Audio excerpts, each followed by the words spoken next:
Welcome back to Born for This Stories. I'm Dr. Johanna, and today we're going to meet a mom whose story might sound a lot like yours. Caroline is a lawyer and a mother who never expected to find herself deep in the world of pediatric surgery. When her son Jude was diagnosed with hypospadias, she was told it would be a simple fix. Instead, that one surgery became 3 surgeries stretched across years. And with it came the overwhelm, the research, and the fight to find clarity in a medical system that doesn't always give parents a clear path forward. In our conversation, Caroline shares what it felt like to sit in that fog of not knowing, how her faith and community carried her through, and the hard-won wisdom she now wants every parent to have before stepping into those decisions. Whether your child is facing hypospadias, a heart condition, or something else entirely, this episode is about what it means to find your voice as a parent, even when you feel like you have none. Let's step into Caroline's story together.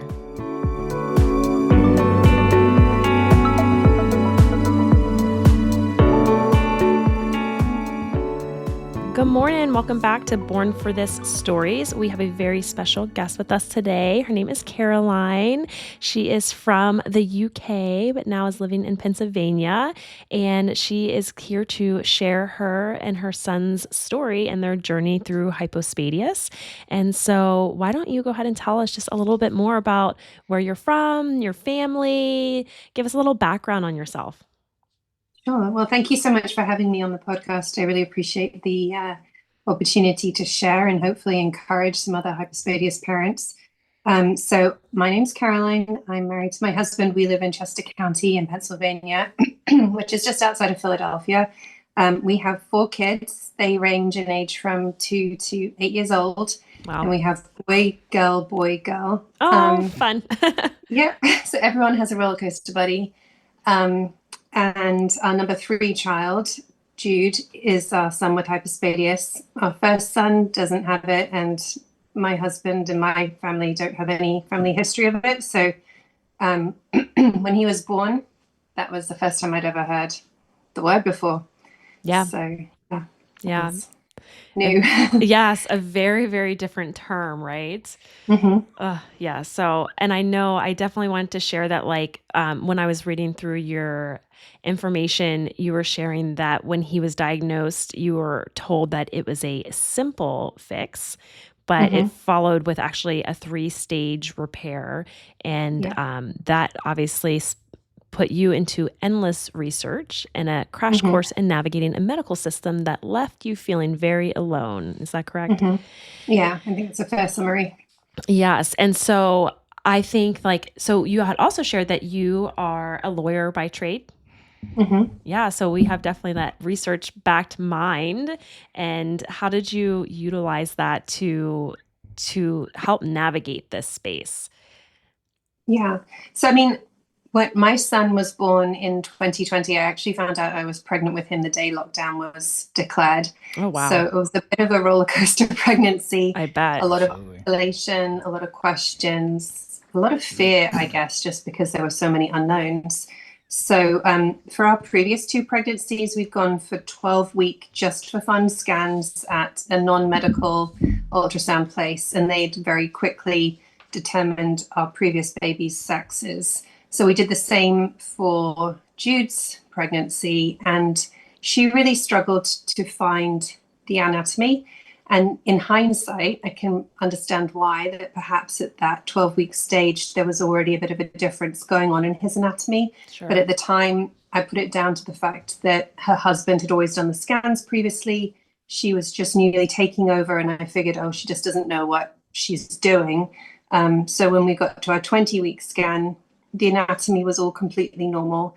They very quickly determined male sex and had no issues with that. And so when he was born in December of 2020, I had a really experienced OB in my practice deliver him. He's been practicing for over 40 years, and he thought he probably delivered over 100,000 babies. Wow. So he knew what he was talking about, and he popped out and he said, "Congratulations, it's a boy." And then the very next thing he said was, "He's got a birth defect." Oh my gosh. And my head jumped, he didn't have the best bedside manner.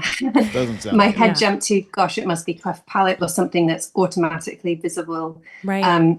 Then my head jumped to, why was this missed on the anatomy scan? Right. And then he very quickly, within seconds, said, it's hypospadias. Don't worry. It's very mild. It's a simple surgical fix. Don't worry about it. And he handed me the baby. So this all happened in a space of seconds. But I think immediately my head started spinning. Yeah. And my immediate reaction was, I need to fix this. I need to get onto this. We need this sorted now. And I think what I would say to parents is, if you go into that tailspin like I did, just take a breath. Yeah. It isn't an emergency. It isn't life-threatening. Enjoy those first hours, days, weeks with your baby. This really can wait, and it doesn't need to rob you the joy of a new baby. And, the very earliest they can possibly do this surgery is 6 months.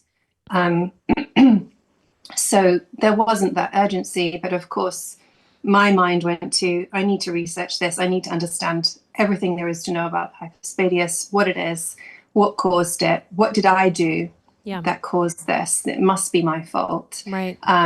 Something I did in pregnancy or didn't do, or so I just started reading. And I think a lot of parents can fall into the trap of Google and Reddit and not particularly safe, reliable, factual sources. So I went to NIH PubMed because I thought, okay, peer-reviewed articles are hopefully going to be factually reliable and devoid of emotion and just facts, because that gave me comfort to have some degree of understanding of what was going on with my son. So this was all within like the quote golden hour, holding him on my chest with my phone in my hand, reading. Yes. And this name just kept popping up in a lot of the articles, Snodgrass. So after I read a few articles that he had co-authored with his research, I thought, well, who is this Dr. Snodgrass? Yeah. And my heart sunk for a second time when I saw, oh, he's all the way down in Texas. Yeah. So the hospital that I delivered at has like an affiliation with CHOP, which is a big children's hospital in my area. Yep. So the CHOP pediatrician came in and she had a look at him and she said, yeah, it's mild hypospadias with a hooded foreskin. But I think it's worth noting to parents, and I mean this with every respect in the world, to doctors generally, medicine is such a massive subject that you can really only be a subject matter specialist in the area that you know. And I think doctors only really get like a page in med school on hypospadias in a textbook. Right. Maybe I'm wrong. But it's not anything that's taught in any great detail until you start going through residency, specializing in urology. And even then, urology in itself is a massive discipline area. So then hypospadias within that is still quite niche. And so I think parents get really cross with pediatricians and family doctors for maybe giving misleading or other advice that isn't accurate, but really that's not their specialty. Right. And so it does kind of put you into this tailspin as a parent, that the responsibility to do all the research and suddenly become a subject matter expert falls on your shoulders. And I certainly felt that weight. Yeah. The US medical system is very different to the UK. So in the UK, you would go see your GP. They would refer you to a urologist and you'd basically get assigned to who you were assigned to. But the American system, has its pros and cons, but I think it does give you that freedom to do research and go to the doctor of your choosing, which, it's a double-edged sword because it puts a lot of responsibility on the parents to make the right choice. Right. Especially in such like a vulnerable state, right? Like, and navigating a space that most of us have not navigated before, and knowing like what are the right questions to ask the surgeons, and also that it's okay to ask those questions because it is no matter if it's your baby, your young son, or even yourself, like it's okay to know what type of procedure you're getting into, the possible outcomes, pros and cons to all of that. And that's just, It's super important. Yeah, and it's a really daunting journey to start navigating when you kind of are on your own. So the CHOP pediatrician just handed me a card and said, well, the next thing you'll do is schedule with one of our pediatric urologists. So it was, I forget, he was born like 3 o'clock on a Monday and they were still open. So I called them straight away and made an appointment for the following week. Oh, wow. But at the same time, I'd been researching. I found Dr. Snodgrass's website, hypospadias.com, and I filled out their online consultation request form and sent that off within hours of him being born. Yeah. So I had 2 appointments the week after he was born, one in person with a CHOP urologist, and then later that week with Dr. Snodgrass through telemed. Yep. And the CHOP urologist was kind of like my OB. He was really downplaying it. It's not a big deal. It's not a complicated surgery. He's got mild subcoronal hypospadias with a hooded foreskin. We'll do a circumcision, use that foreskin to reconstruct like the top of a tunnel, basically. Right. And, he'll be fine. Right. He didn't see a cordie at all in observing it. I even was able to snap a couple pictures of my son with an erection, because that's how you would determine the cordie more easily. Right. And there was no visible cordie that I could see, nor that doctors noted when they looked at the photographs. And Dr. Snodgrass came to a very similar conclusion. He said from the photographs, it appears that he has a subcoronal hypospadias with hooded foreskin. Because I'm from the UK, we were kind of hoping that we could do a foreskin reconstruction just so that the boys looked like each other. Yeah. It sounds silly, but we're in the same boat. Not at all. Yeah. So so he was saying, yes, I can do a foreskin reconstruction. That's no problem. But he gave me more warnings that the CHOP pediatrician hadn't. He told me what the risks of fistula and stricture were. He said what his research had found. He also forewarned me that there was a 15 to 20% chance that he had a hidden cordie and that he couldn't make an ultimate diagnosis until my son was opened up on the operating table. Right. And I think that's a really key point, that if you're seeing a surgeon who downplays the possible complexities and possible complications of this surgery and who isn't candid enough to say, look, I can't make a full diagnosis until we start and deglove the foreskin and actually look at the internal structures and what's going on. I don't think that's giving parents a fair view of what could be happening for their son. So I had a third consult with Dr. Benny Hani, who was the lead pediatric urologist at Nemours. He's since retired. Who my friend said, she's a pediatrician, and she sends all her patients to him if they have hypospadias.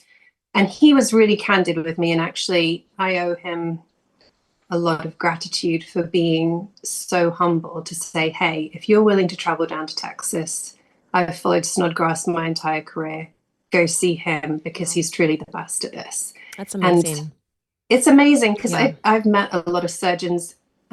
I worked for Siemens for some time and went into a lot of hospitals, and I met a lot of surgeons across all disciplines. And I don't mean to broad brush everyone, but there's a lot of egos in the room. Yeah, so for sure.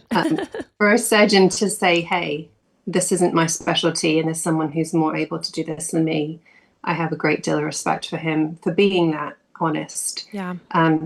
So we made the journey down to Texas when my son was 15 months old.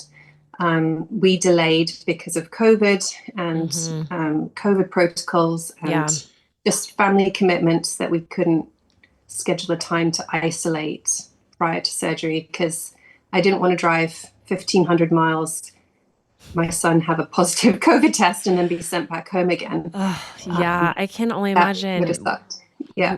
We were with Snodgrass, and literally we had all the COVID restrictions when our son was scheduled for his first surgery, and they lifted it like a week before we left. And I was thankful because we were trying to scramble to get test and not get sick, and the thought, Mhm. like you said, to travel and then to get there and to find out that you're positive. So I can only imagine what that was like for you guys. Yeah. That would have really sucked because our kids Mhm. were 5, 3, and 1 at the Yeah. time. So doing that journey with them and then just to turn around and come back, I would have cried. Yeah. But For sure. so we got there. My husband was back at the hotel with the older 2 kids. I went to the surgical center on my own, and they have Wow. those bulletin boards in the private waiting rooms. And I saw all those notes from other parents who were just, I don't know if you saw them, but just Yeah. encouraging. And that was the first time that I felt, oh, we're not alone in this. There's Yes. other people who've walked this journey. Because before that, I didn't know anyone who'd had Yeah. hypospadias. It's just not spoken about. Um, so that was the first time that I felt, wow, we're not the only ones going through this. And look at these people, they've come from Australia, and these people have traveled from Mm. Germany, and wow, Pennsylvania's really not that bad. Right. I feel So that. yeah, so they definitely felt that sense of community. And then there was another, I think the Operation Happiness was listed and Mhm. maybe a couple other things. So when I started clicking around there, that's when I found the Facebook groups that I didn't even know existed and didn't even think to look for. And yeah, ever since finding that, I've been more involved with sharing my experience with other parents and, tips and things that we found helpful and questions to ask surgeons and all those sorts of things, because those are things that I really wish I would have had before we went through all those, interviews with different Mm. surgeons and travel down to Texas and, what to expect, because it is shocking Yeah. when you see your son when the bandage falls off. It's Oh, yeah. especially if you're not medical. Oh, yeah. I'm very squeamish, so that really, I think that was challenging as a parent. But yeah, like I mentioned before, we were expecting one and done. We were not expecting to make another visit to Texas. And the surgery was taking longer than we were initially told. We were told like around about an hour, and we were coming up to 2 hours. And I was starting to get a little bit anxious of why it was taking so long. Um, and Dr. Snodgrass came in and said the surgery was very successful. He's come around really well from anesthesia. He's doing fine. But when we degloved things on the table, and I think they use like electrical pulses to simulate an erection so they can measure any degree of possible chordee. He Right. said he actually had a chordee greater than 30 degrees. And I never did ask what degree it was, but it was greater than 30 degrees. Yeah. So considered significant. And he said, so what that means is, I don't know if you remember, but when we had our consultation, we did talk about the possibility of a hidden chordee. So that's what he had. And so now we're looking at a 3-stage stack, which is the straightening, grafting, and then tubulization process. Yeah. And my heart just sunk. He Yeah. had warned me, but I'd forgotten about it and just focused on the positives. And I was just like, oh my goodness, 2 more visits to Texas. But then he said, and I don't think he was being arrogant when he said this, I think it comes from his heart of genuinely caring and spending his entire life researching this discipline. And genuinely, he and Dr. Bush, I feel, want to improve awareness and the lives of boys and men struggling with hypospadias and to achieve normalcy for them. And so he said, we both said when we saw the chordee, I'm so glad they came to us first. Oh And my gosh. it did not come across as arrogant. I know some people might perceive it like that, but he knew that if we'd gone elsewhere, they probably wouldn't use his technique. He would probably have failed surgery and then be dealing with scar tissue, which just complicates everything especially when you're dealing with such tiny structures. Absolutely. Yeah, even Absolutely. before you said that, I was Yeah. thinking, thank God she went to them first and didn't have Yeah. a urologist just in your town or anything like that would never have Yeah. caught that. I mean, that made Yeah, huge absolutely. difference. They would not. I mean, I know for a fact that CHOP uses a plication stitch on the Yeah. dorsal, the top side, Yes. to shorten the longer top side rather Yeah. than elongating the shorter ventral underneath side. Yeah. With those lateral incisions. And I think that's really key, doing the 3 stages. I think parents hear your son needs 3 stages and they reel from that because they think, well, this guy can do it in 1 or 2. That must be better. Yeah. And I think that perception of putting my son through less surgery has got to be better. But ultimately, when you look at the research and you look at the long-term outcomes for better graft adhesion, less likelihood with fistula and stricture, and all the different research that Dr. Snodgrass is constantly doing and constantly improving their processes, it does make sense. And I think his book's really good to read, just to get, even if you have no intention of traveling to see him, I think it just is very eye-opening for the hypospadias parent to understand what can be involved with these surgeries and then the complications that you can possibly come to. So although it was a shock to learn that he's going to need 3 surgeries, I also had a great deal of peace and comfort that we had been, fortunately guided to this surgical team in the first place, and that we weren't coming there as a subsequent repair with other complications going on. Yes. So yeah, we definitely felt like we dodged a bullet with that one.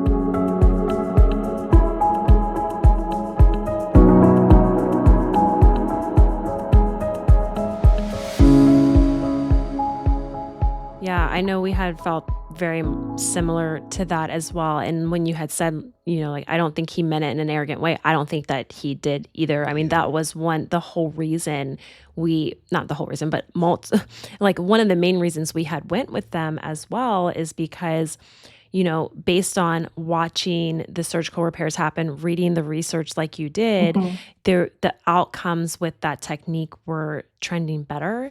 And the complexity of the cases were better managed at their facility. And I agree with you. It's like, I think they just genuinely care. They genuinely want to help and make a better outcome for anyone that chooses to have hypospadias surgery. And for that, I know we are very, very thankful, because our son would have been the same way. If we would have ended up at our local area, we know we would have ended up in Texas, but for a repeat repair with scar tissue. And as a holistic provider, I'm well versed in the implications of scar tissue and what it can do. And if we had an option not to have that was so important to me in our son's healing process. Yeah. Absolutely. Yeah. And I think there's just not enough information out there for parents. So that's why I've been a little bit passionate about all these groups online, because I just want to be able to share information with parents that's benefited us. I know there's no one size fits all, and not every family can travel. Right. Not every family's insurance covers things. Right. People are in different countries. And so, but there are still questions that you can ask and information that you can glean as a parent to just better inform yourself about making the best decision you can with the information that you have at that time. So, yeah. And it sounds like possibly we were kind of going through some of this at similar times. And I don't know your initial reaction to the Facebook groups. I mean, mine was very much it was great. I got some helpful things from there, but then I was to an extent also second guessing just certain things, because, I was all ready to show up to Texas in double diaper, and they're like, you don't have to do that. I'm like, what? I've been in the Facebook groups and that's all that they talk about. I've been racking my brain about what's the best way to do this. And I had a video saved from a girl that had did it and put it on one of the groups. And so I also think that I am very thankful that you're out there sharing your experience, because I think there just needs to be some sort of standard of what we share to an extent to just to everyone's opinion is fine, but also that it's not all also accurate. So it's just when you're doing the research too, with Google and Reddit, and then the actual research articles, it's how do we know what information to pick that is really the most valuable for other parents going through this? Yeah, absolutely. And I think even within the surgical teams all around the world, there isn't a single gold standard. Yeah, for sure. Of what you do technique wise. And I think that's why there's so much I mean, I say this again and again, and so do so many other parents on the group. Surgeon choice is key in the outcome and success of your child's surgery. And that's such a horrible thing to say to somebody who literally, I just was messaging a girl, or I presume she's a girl, in Newfoundland yesterday, and she was saying, I literally don't have a choice of another surgeon. It's this guy or no one. And yeah, I mean, I wouldn't have the audacity of saying to somebody, well, you have to travel, you have to find the money to do this, because that's 100% not what I'm about. But I do think they do offer these telemed appointments. Yeah. And I think that's a fair place to say, look, I can't travel. This is who my surgeon is. This is what they're proposing to do.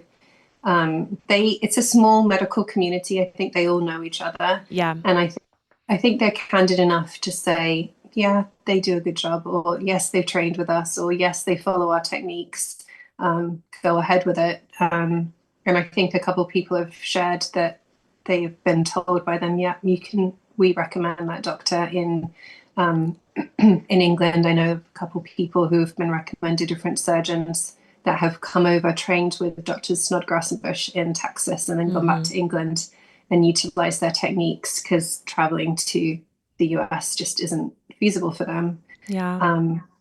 So yeah, I think my heart behind all of it is just, I've read all of the horror stories. I've read the heartache of parents whose children have gone through 5, 6 surgeries, who've had, multiple holes open up, who have had surgeons having a go at a surgery like a penoscrotal hypospadias with severe chordae, trying to fix it in one go. And poor little boy is now on 5th or 6th surgery with just so much scar tissue. And they're just like, okay, we're just going to throw in the towel and leave things as is. And yeah, my heart just breaks for them, because it didn't have to go that way. I know. And it just seems so unfair that there's such discrepancy in surgical skill, and it's almost just luck of your insurance company, or where you're located, or which surgeon you happen to see. And I don't think it's fair to put that burden on parents, that it's your responsibility to find someone who actually knows what they're doing. Right. Because anyway, that's my soapbox. How would some parents know? I mean, this is new to everyone, right? Like, I mean, it's the 3rd most common birth defect in boys, but it's one no one knows about. And then you are subjected to going to your local provider, because that's who you think you have to go to, which is, just like your passion with talking to other families. That's our passion for doing this podcast, is that empowering parents that it is okay. Like you said, even if you can just only do a telemed consult with a different person, getting that information, getting that insight can be very empowering to know, like, if you are making the decision that's best, or what your other options are, because I just don't think a lot of people know that they can. Yeah, absolutely. And I think, if you were doing a remodeling of your house, most people would say, oh, you should get 3 quotes. Right. And you should talk to 3 different contractors. And it's odd to approach surgery in the same way, but there are different opinions out there. And if you're getting a majority opinion that's saying, yeah, this is the right way to go, I think that just gives you more comfort as a parent that, okay, this is the gold standard that we should be following for surgery. But yeah, I think, like you said, this is the 3rd most common birth defect, but it's just not spoken about. And it's understandable, because genitals are kind of a taboo subject, and not many people want to go around talking about it. But it does impact so many things, like as a boy grows up, his ability to use the toilet, which is something you do multiple times a day. Right. Or, how comfortable he feels in a locker room after a sports game, or when he starts to get into an intimate relationship as he grows older. And, there's certain things with chordae that would really impact having a normal life as you head into adulthood, for not just the patient, but also their partner. So, yeah, I mean, it is a big deal, and it shouldn't be taboo. I mean, it's a body part, just like a finger or a nose or an ear. It just happens to be in your underwear, and it's just something that we've always taught kids is very private for obvious reasons. But it's also it's nothing to be ashamed of. And I think if doing podcasts like this can educate and take away some of the shame that's associated with hypospadias and Cordy and other birth defects, then that's 100% worth it. Yeah, for sure. And I definitely agree with you. And I am so glad that we can talk about it, because I think too, like, and maybe you can speak on this if you feel comfortable, at least for the mother, and then maybe you can say something for the father perspective, Peter, but like from the mother's perspective, like you were literally going through and like thinking about all of your son's like future experiences that you know would be affected if you opted to do surgery or to not do surgery, and the outcome. And that is a mental load on you, for sure. And it's very difficult to even think about your little baby in that way. But I feel like it's necessary too, to get to the end result that feels right for you and your family. So just that mental load as well, like on the mom, I'm sure also on the dad, can be gigantic. And Well, feel yeah. like, who do you talk to about that? Because like, why would I be thinking about these things? My son is, a day old or 6 months old. He's gonna get older. He's gonna be a teenager. He's already gonna be uncomfortable as a teenager because you're changing and you're growing and you're going through puberty and all that. And you want to fit in and be normal. And even if it's not something that everyone sees all the time, it still impacts the way you act and the way the person that you become ultimately. Absolutely. Yeah, absolutely. And I think after my son's third surgery, and then 2 weeks later, when that dreaded stitched in thin gauge catheter finally came out, I just got so sick for like 2 weeks. I just got hit with a massive flu type, I don't know what it was, but I was just a wreck. And I think it was like a physical embodiment of my body just going, this is over.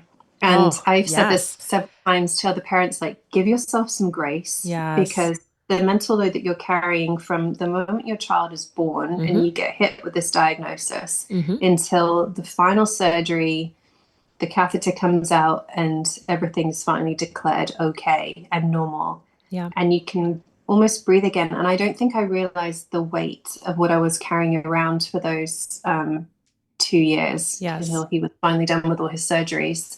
And it's heavy and it's a lot. And yeah, you do think about, how is this going to impact him? And we could have, like so many parents choose to do, not operate. We could have just left him with subcoronal hypospadias because he could still pee in a pretty straight line. We could have just circumcised his hooded foreskin so he appeared more normal.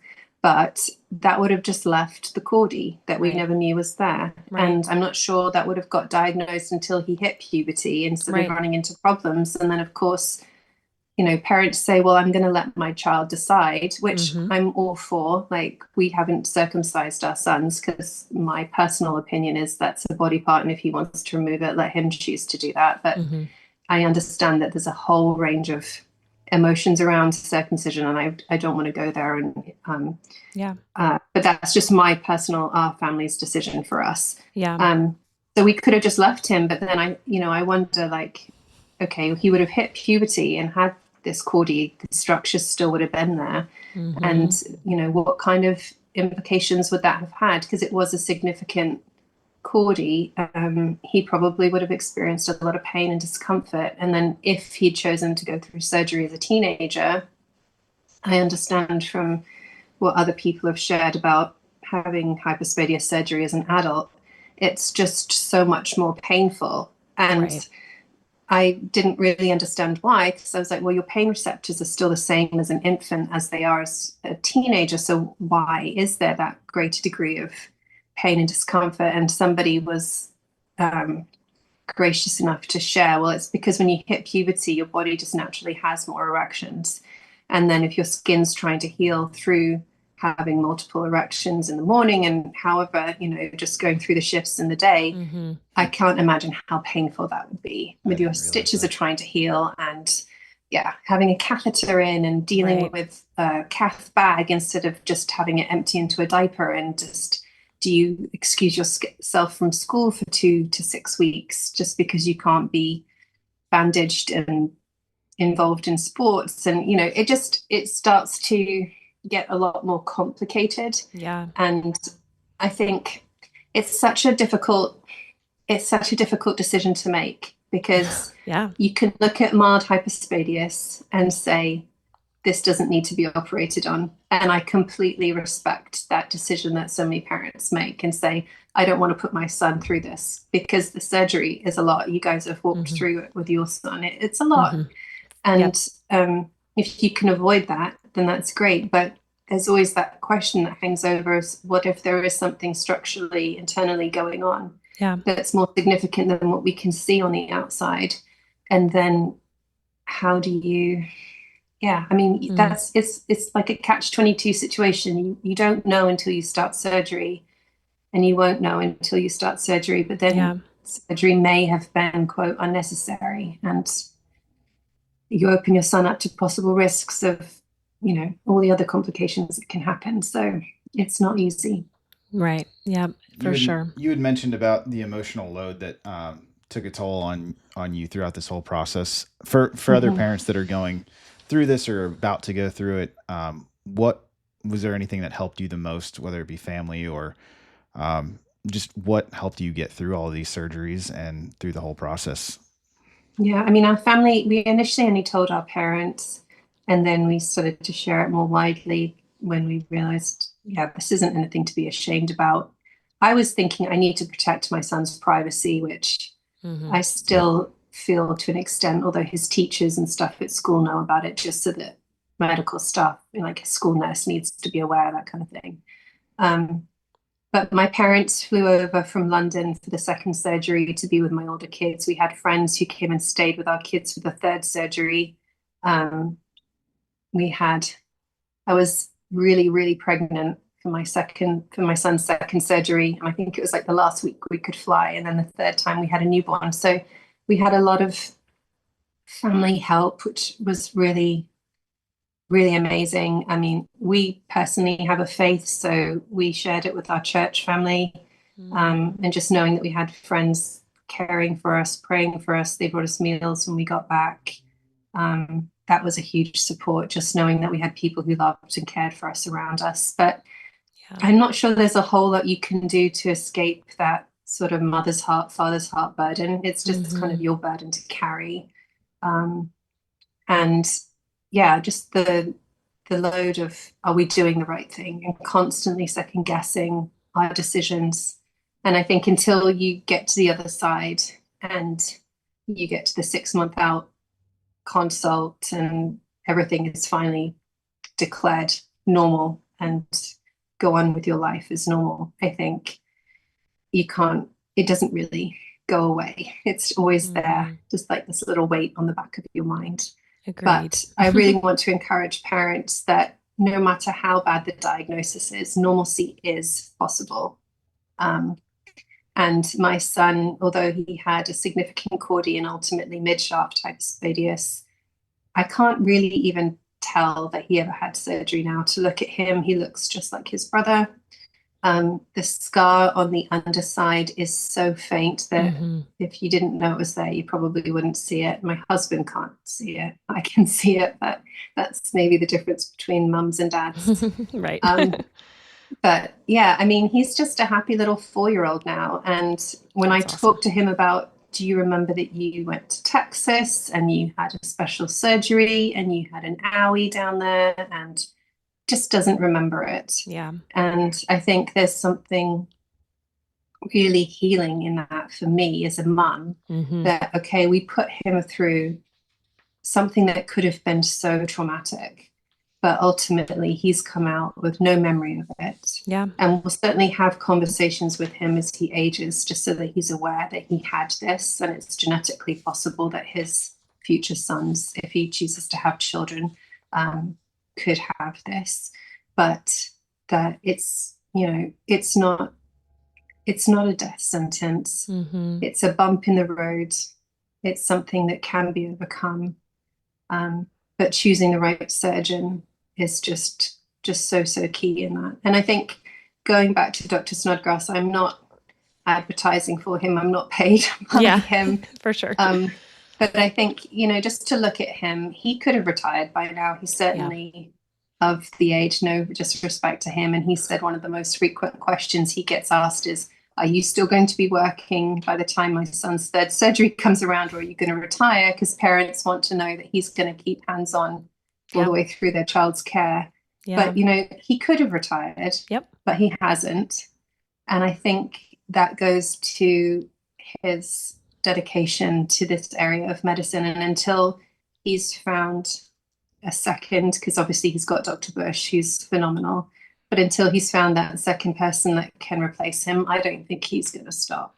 Yeah, this is his life mission, to just keep helping as many boys as he can. And I'm so grateful for his dedication and sacrifice in that regard. Yeah, for sure. And we had asked both of them a similar question, and we had interviewed them because my concern was something similar, right? It's like, okay, we need 3 surgeries. Like, you guys are going to be around for the next 18 months, right? But then also, I found myself just almost going to a dark place as we're getting closer to these surgeries and thinking oh my gosh, what if something happened to them? These, in my mind, these people have my son's future in their hands. And I was like, if something happened to them, then who would we pick? How would we pick up and move on? And I know they are working diligently on getting the right apprentice and program set up and getting other surgeons in there to learn and to take over. And also not only for their facility, but to hopefully help others, just like you said, when some surgeons come from different countries, to train with them and to go back, to help promote just better outcomes. Yeah. So we continue to support them in that journey for sure. That's awesome. Yeah. Yeah. So, as far as other advice for parents when you're actually you said CHOPT was local to you or close to you?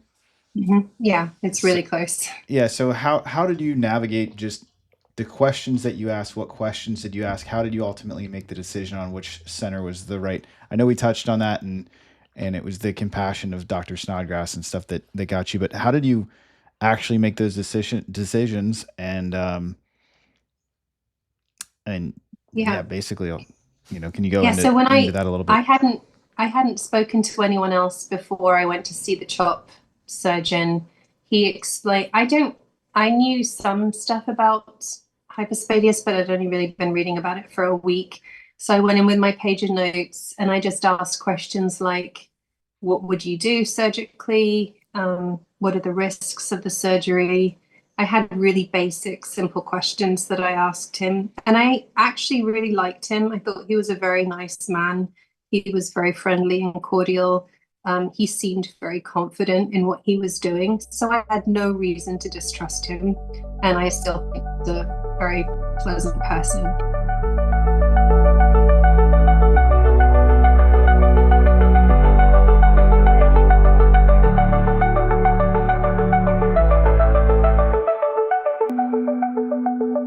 And that's actually where our conversation with Caroline was cut short. If we get the chance to sit down with her again, we absolutely will, because her honesty and wisdom are such a gift to parents walking this road. What I hope you take from her story is this: you do not have to rush. You do not have to figure it all out on the first day. You can ask questions, you can trust your gut, and you can lean on community when it feels too heavy to carry alone. Caroline reminded us that even when the system feels unclear, your love for your child will guide you forward. And if you are not in that space right now, I want you to hear me. You were born for this. If this episode spoke to you, please share it with another parent who needs to know they are not alone. And don't forget, we drop new episodes every Monday, so be sure to follow or subscribe wherever you listen. You can connect with us directly on Instagram at bornforthisstories or visit our website at bornforthisstories.com to learn more, submit your story, or find resources. We are so grateful you are here. Until next time, keep going, keep breathing, and remember, you were born for this.